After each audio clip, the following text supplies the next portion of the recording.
요약집 제3자를 위한 계약 펴보시죠. 86페이지.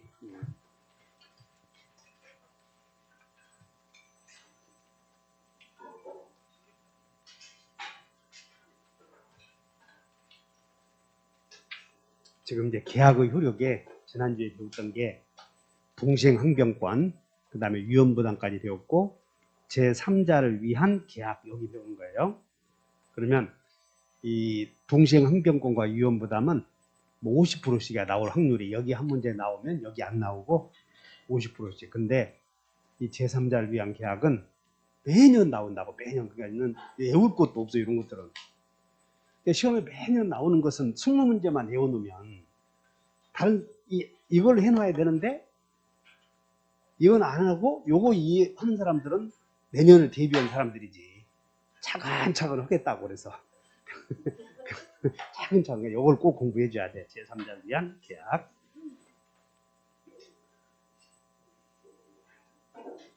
그럼 여기서 제3자를 위한 계약에 여기 한번 봐라. 요 제목에 답이 있다고. 위한 그랬잖아 이거. 그러면 위한 그러면 계약이 이루어지면 여러분들 지금 우리 채권 계약 배우니까 어디 계약이 이루어지면 채권 채무 생기잖아. 이런 게 채권 채무가 생겨. 계약이 이루어지면 법률 효과로서. 그래서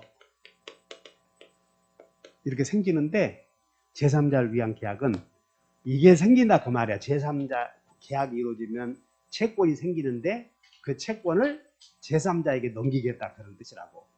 그러면 여기는 제3자를 위한 그랬으니 딱 제목을 보는 순간 제3자는 권리만 있고 의무는 없다. 이렇게 다 같이 권리만 있고 의무는 없다. 요것만 있고 의무는 없다는 거야. 권리만 있고. 위한 그랬으니 그럼 도대체 어떤 권리냐? 어떤 권리냐? 내가 어떻게 알아? 그러면 계약의 내용에 따라서 달라지지. 계약의 내용에 따라서. 그래서 제3자를 위한 계약은 먼저 여러분들 책에 쓸 거 없어. 그 책에 다 있으니까. 그래서 1번 봤더니 여기 봐. 갑이 이렇게 갑이 잘 이해하시면 돼. 병에게 과거에 꾸었던 돈이 있나 봐. 그러면 갑과 병 사이에 이렇게 소비대차 계약이 이루어지지. 일단 1번 소비대차 계약이 이루어졌어. 갑과 병 사이에. 근데 이제 두 번째 우리는 매매를 배우잖아. 그래서 을과 이렇게 매매 계약을 체결을 해. 이렇게. 그럼 매수인은 돈 주겠다고 하고 대금. 매도인은 재산권 이전 약정을 하면 매매가 이루어지는 거 아니야. 맞아? 그럼 매매가 이루어지면 효과로서 대금 재산권 이전 채권이 생기고 재산권 넘겨주겠다고 했으니 매도인은 대금 주겠다고 하겠지. 근데 이제 계약서 요 내용에다가 쓴다고. 내용에다가 사망 을아 대금 1억은 내가 받아서 이렇게 줄 바에는 이 같은 동네 아니냐. 부산에 부산 아가씨 내가 가서 부산까지 가야 되는데 이 부산 옆에 있으니까 네가 주어라 할 수 있어 없어? 그래서 이 매매 계약을 여러분들 책에 매매 계약을 이걸 기본 여러분들 교재에 기본 계약이라고 말하고 그 다음에 여기 계약서 내용 있잖아. 계약서 내용을 요 사망을 제3자 약관이라고 그래요. 제 계약의 내용을 요거 계약의 내용을. 그럼 이 계약의 내용은 우리는 많이 있잖아. 다 특약, 판매 특약, 뭐 이런 특약은 명의신탁 하면서 명의신탁이 무효라면 그 계약서에 들어가는 계약의 내용도 다 무효잖아. 그래서 이 매매계약이 무효가 되면 이 계약서 내용도 무엇이 돼야 돼? 무효. 알아들어? 만약에 대금을 이렇게 네가 주어라 했을 때 이 매매가 유효이면 돈을 줄 것이고 무효이면 주지 말고 한단 말이야. 그때 제3자 약관이라고 하고 제3자 약관이 들어가 있는 매매 계약을 다 같이 제3자를 위한 계약 라고 하는 거예요. 만약에 이 제3자 약관이 없으면 제3자를 위한 계약이라고 하지 말고 그냥 자기들끼리 위한 계약이야. 여러분들 보험금 주면서 남편이 보험회사에 보험금을 내. 그러면 내가 줬거든 보험금은 큰아들이 가져가라. 집사람이 가져가라. 남편이 바보라 그래. 근데 여자들은 보험계약 하면서 내가 죽으면 보험금을 신랑 줘, 큰아들 줘. 신랑 주면 또 딴짓 할까 봐서 그렇게 억울해? 그것이 제3자를 위한 계약이다 말이야. 내가 죽으면 보험금을 큰아들에게 지급하라. 이런 게 제3자를 위한 계약이야 다. 근데 대표적으로 우리는 매매계약은 청약 승낙을 누가 했느냐 물어보잖아. 청승. 근데 여기서는 이미 계약은 체결되었어 지금. 그리고 나서 매매대금 1억을 네가 병에게 주어라 이렇게 갑이 요구했지. 그래서 요 내용만 갖고 오는 거야. 사망만 갖고 이 얘기해서 갑을 돈을 네가 부산에 있는 네가 옆에 있는 친구에게 주어라라고 요걸 요청했잖아. 그래서 이것을 요약자라고 하고, 그 다음에 이 계약의 내용을 그렇게 하나? 그래, 내가 부산에 가까운데 네가 올 필요 없지. 요 사람을 뭐라고 불러? 낙약자. 그렇지. 3년 결과야, 3년. 그 다음에 이 병을 뭐라고 그래? 수익자 또는 수익자, 그리고 계약의 당사자가 아닌 나머지를 다 제3자라고 그러잖아.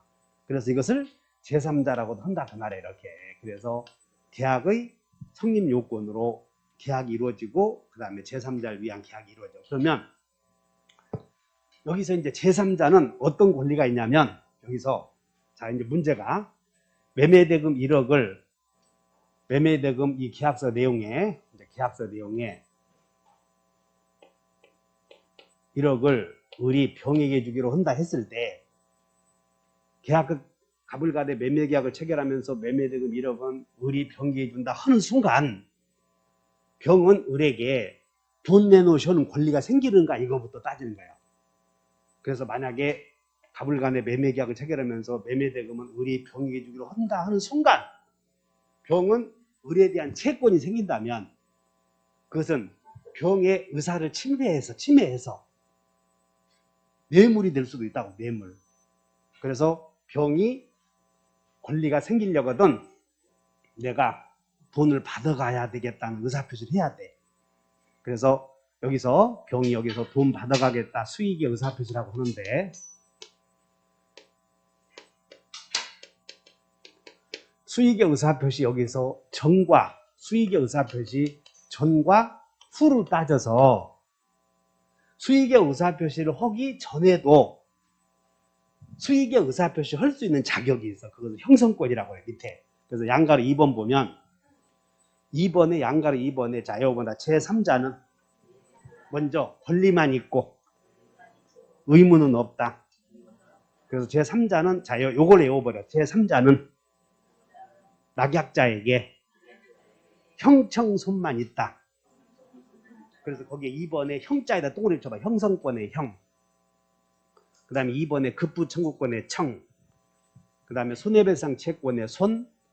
그리고 거기에 의무 없다 이렇게 외워. 의무 없다. 자 외워본다. 제3자는 누구에게? 요 사람에게 내가 돈을 수익의 의사표시 하기 전에도 수익의 의사표시 할 수 있는, 돈 받아가겠다라고 할 수 있는 자격을 갖고 있다는 거예요. 형성권. 수익의 의사표시 하기 전에도. 그러면 수익의 의사표시 여기서 중요한 것은 병이 을에게 돈 받아가겠다 이 얘기 하기 전에는 갑과 을이 요 계약의 내용을 수익의 의사표시 하기 전에는 계약의 내용을 을아 그 병에게 줄 필요 없다. 내가 부산에 우리 큰딸 결혼식 하는데 그때 직접 가서 줄란 게 걱정 말아라 이렇게 할 수도 있어 없어? 그런데 그것을 시험이 틀려.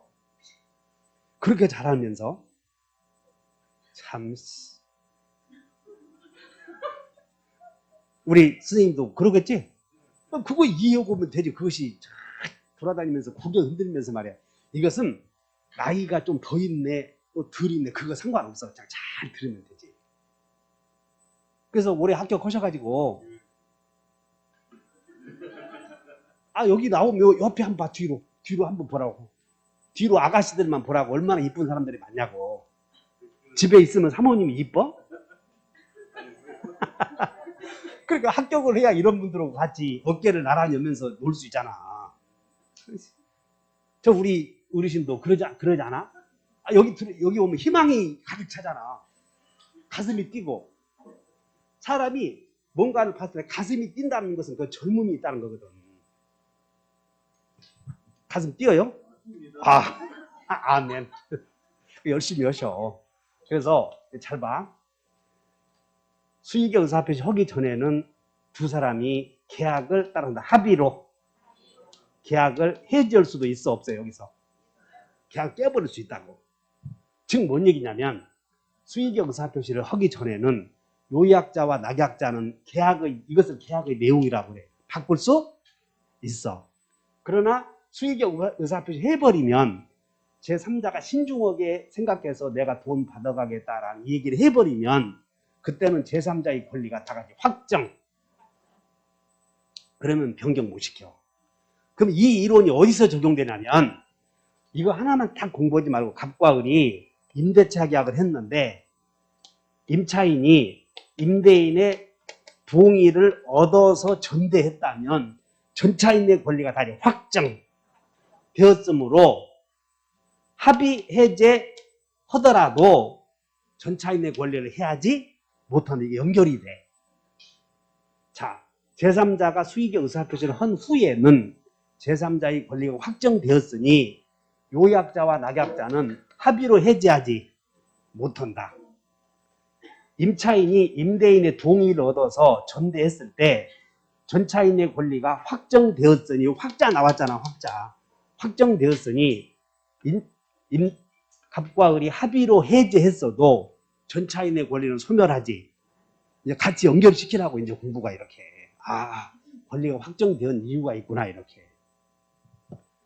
그 다음에 이제 수의계 의사표시를 하고 나면 그냥 우리는 제3자를 위한 계약에서 권리 한 개 있는 거예요. 한 개. 매매계약 했으면 대금 채권이 있었는데 그게 제3자에게 넘어갔잖아 이렇게. 그래서 수의계 의사표시 하고 나서는 다 같이 돈 내놓으셔. 이런 권리가 생겼다는 거야. 그럼 수의계 의사표시를 하고 나서는 돈 내놓으셔는 급부 청구권이 생겼는데 이 친구가 돈 내놓으셔 의사표시 했는데 때가 되어도 안 줘. 때가 되어도 통장에 돈이 안 들어온다는 거. 그럼 어떻게 해야 돼? 때가 들어서 통장에 안 들어오면. 지치면. 요거보다 지쳤어. 거부해? 법으로? 지금 법으로 어떻게 하냐? 지금 배우는 거예요, 지금. 달라고 해서 진짜 안 주니까 그럼 법으로 어떻게 해야 되냐? 지금 그거 배운다니까. 참나. 민법 배우지 않냐? 김원웅 의사 선생님? 그 판사가 쌈이 붙었을 때 판사가 어떤 판결을 내릴 것이냐 그거 배우고 있다고. 그래서 돈 내놓으셨는데 안 내놔. 그러면 계약을 해제는 이 갑과 을의 매매 계약의 당사자는 요약자와 낙약자이므로 이 계약에 대해서는 손을 못 대. 그래서 이 사람이 돈을 안 주면 채무불이행을 이유로 요약자가 계약을 해제. 그러면 계약을 해제하면 손해가 생기지. 그래서 그때는 손해배상을 청구할 수 있어. 그래서 다 같이 형청손만 있고 형성권이 있고 수의계 의사표시 하고 나서는 청구권이 생기고 아까 청구했더니 돈을 안 주면 계약을 파기시키는 건 안 돼. 이 사람만 하는 거 이렇게. 그냥 제3자는 돈 내놓으시오 이렇게만 하고 지치면 방법이 없어. 지치면. 그러면 이제 병은 가백이 이르겠지. 야, 돈 준다고 언제인데 안 줘? 아직도 안 줬어? 나는 토지 주었는데 자기는 등기해줬거든. 지금 내가 토지 넘겨주지 언제인데 안 해. 이런 이 식빵. 그래서 갑이 계약을 이렇게 해제하고 손해배상을 청구한다는 거야 이렇게. 그러면 계약은 해제는 이렇게 갑이 하는 거고 그리고 손해배상만 청구해. 이렇게 다 같이 형청손. 그런데 문제는 손해배상 청구할 수 있는 을이 돈을 이렇게 주었는데 돈을 지급했는데 이제는 갑이 토지를 안 주는 거예요. 돈을 주었는데 야 토지 줘. 그러더니 돈 주었어 갑형에게 혹시? 네가 자식아 돈 주라고 한 날 다음 날 전화해보니까 바로 받아간다고 통장에 입금했어. 너 등기 해주기로 했는데 왜 안 줘, 이 식빵? 그러니까, 그러면 등기 해주시오 요구해서 안 하면 해제한다고. 해제. 했더니, 이제 문제는 법률 관계가 없어졌으니까, 해제했으면, 이 병에게 돈 내놓으라고 준 돈 있잖아. 그 돈 내놓으라고 해야 되느냐? 문제가 생겨. 자, 따라서, 그래서, 위한. 그래서 제3자는 권리만 있고 의무는 없다는 거예요, 의무는. 이게 돈을 주어버렸다면, 이제는 법률관 끝나버렸고, 이 가백에 네가 주라고 해서 주었은 게 빨리 돈 내놔, 이렇게 해서 계약을 종료시킨다. 그 말이에요. 그러면 이제 여러분들은 지금 매매계약을 배우니까 제3자는 매매계약에 영향을 줄 수 있어, 없어? 없잖아. 그래서 여기를 우리는 처음에 배울 때 여기를 보상관계라고 하고 갑병 간의 관계를 대가관계라고 하는데 이 갑병 간의 관계는 전혀 여기에 영향을 줄 수 없잖아, 이렇게.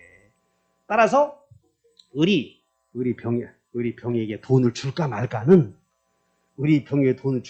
순전히 매매계약의 유효, 무효와 관계에 있다 하시면 돼.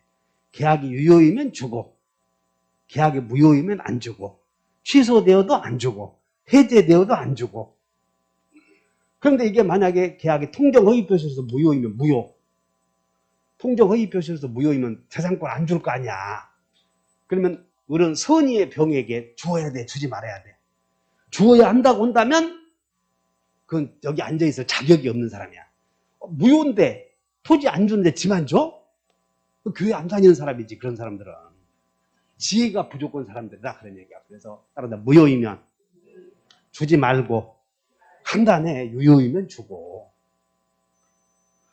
그러면 여기서 여러분들 이제 11월 달에 어떻게 얘기했냐면 답이 할머니가 충남대학교 앞에서 김밥을 파시던 할머니야.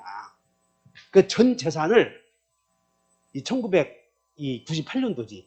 내가 그 사건을 내가 왜 기억하냐면 97년도에 IMF가 왔고 내가 그 당시에 그 대학에서 강의하면서 강사료가 부족해서 98년도에 내가 이 강의 중개사 입문을 했어.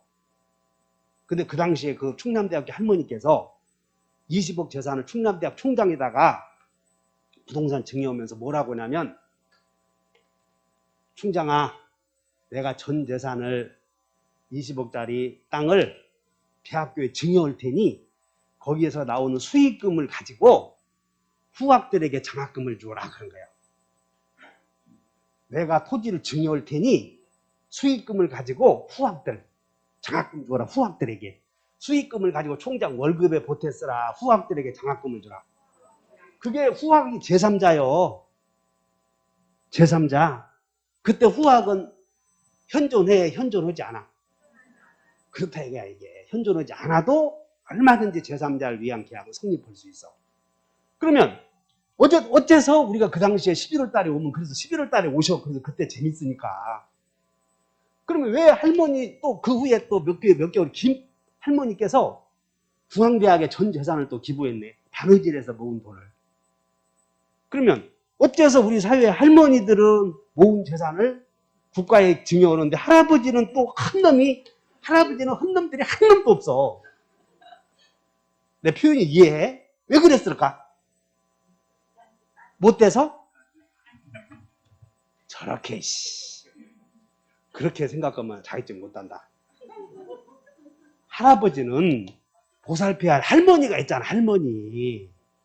저렇게 깊은 뜻을 모르고, 그러니까, 할아버지들은 내가 줬거든 재산을 할머니 주어라 하다 보니까 국가에 줄 여유가 없었고, 할머니도 혼자 사니까 그냥 국가 줘버리고 그런 거예요. 누가 더 위대해? 거봐, 할아버지 뜻을 그렇게 모르겠어. 그러니까 신랑한테 잘해. 이게 제3자를 위한 계획이다 하시면 돼. 문제 풀어보자. 1번.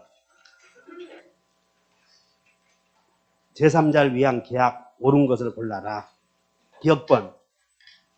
계약 체결 당시 수익자가 특정되어 있지 않으면 제3자를 위한 계약은 성립할 수 없다. 맞아, 틀려? 이게 충남대학교 장학생들을 생각해야 돼. 충남대학교 장학생들. 2번. 계약 당사자가 제3자에 대하여 갖는 채권에 관해서 그 채무를 면제하는 계약도 제3자를 위한 계약에 준하는 것으로 유효하다. 여기 봐라. 내가 너에게 토지를 줄 테니 네가 돈을 이렇게 주어라 하는 것이 제3자를 위한 계약이지만 토지를 줄 테니 네가 병에게 받을 돈이 얼마냐? 1억이다. 그러면 그 1억을 탕감시켜 나오 하는 것도 결과는 같잖아. 이렇게. 네가 1억을 주어라 하는 것도 제3자를 위한 계약이고 네가 그 1억 주지 말고 네가 병에게 1억 받을 것이 있냐? 그럼 그걸 탕감시켜 달라. 이렇게 해도 일종의 제3자를 위한 계약이라는 거야. 밑줄 그셔. 제3자를 위한 계약 밑줄. 디귿번. 그래서 제3자를 위한 계약의 종류를 물어보면 이게 메모해버려. 제3자를 위한 계약의 종류를 물어보면 하나는 병존적 채무인수.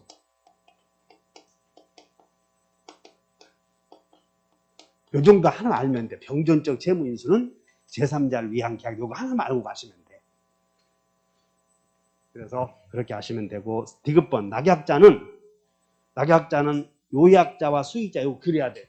낙약자 이 사람은 요약자와 수익자 요건 알고 있어야 돼. 요약자와 수익자 사이에 여기 법률 관계를 가지고 돈을 줄 것인가 말 것인가를 결정해서는 안 된다. 그런 얘기야.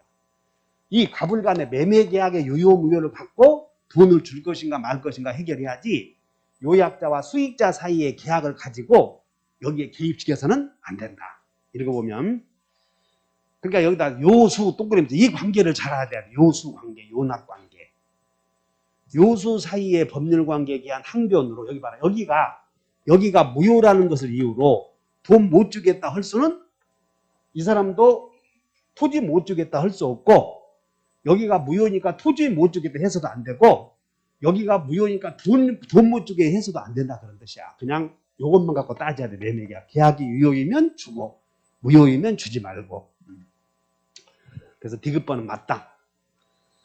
그 다음에 1번 낙약자가 채무를 불이행하는 경우 수익자는 낙약자에게 여기 봐라. 수익자는 낙약자에게 밑줄 그어봐. 수익자는 밑줄 해지할 수 있다. 밑줄 그어봐. 수익자 이 사람은 해지할 수 있음 없음? 이거 계약 손대면 안 돼. 그리고 이미 그거 하고 싶어도 형청손만 있다. 이거 외워놔야 돼. 다시 한번 형청손만 있다. 제3자는 형청손만 있고 의무는 없다. 그렇게 해서 잘 한 문제 이해해 놓으면 되니까 절대 틀리면 안 돼. 이런 것들은. 문제 많이 풀어본다고 해서 문제가 잘 맞히는 거 아니고 야 교수님 이때는 맞히고 저때는 틀리고 그놈의 실력이냐? 그래서 어떻게든 매매계약은 매매가 유효이면 돈을 주고 매매가 무효이면 주지 말고 이렇게 해야지 갑병 간의 관계를 끼어들어서는 안 되고 그 다음에 이 병은 여기에 절대 개입시켜서도 안 돼. 그냥 돈 내놓으쇼 이렇게만 한다 하시면 돼. 돈 내놓으쇼. 여기까지 이해 가셔요? 나머지 여러분들 교재에 있는 거 제3자를 위한 계약은 어쩌다 한 번씩이요. 100%요. 100%요. 이건 시험 판례도 없고 그러니까는 절대 놓치면 안 돼. 이런 것들. 오늘 집에 가서 가연이 어디 갔어? 하루에 한 문제씩만 해도 울고 있을 일이 아니요. 오늘 여러분들이 오늘 와서 하루에 한 문제씩만 내가 정복해야 되겠다 해도 안 늦는다고. 그래서 적어도 여러분들이 오늘 제3자를 위한 계약 정도로 완벽하게 정리해 놔야 돼. 머릿속에. 교재 막 읽어보면 너무 복잡해.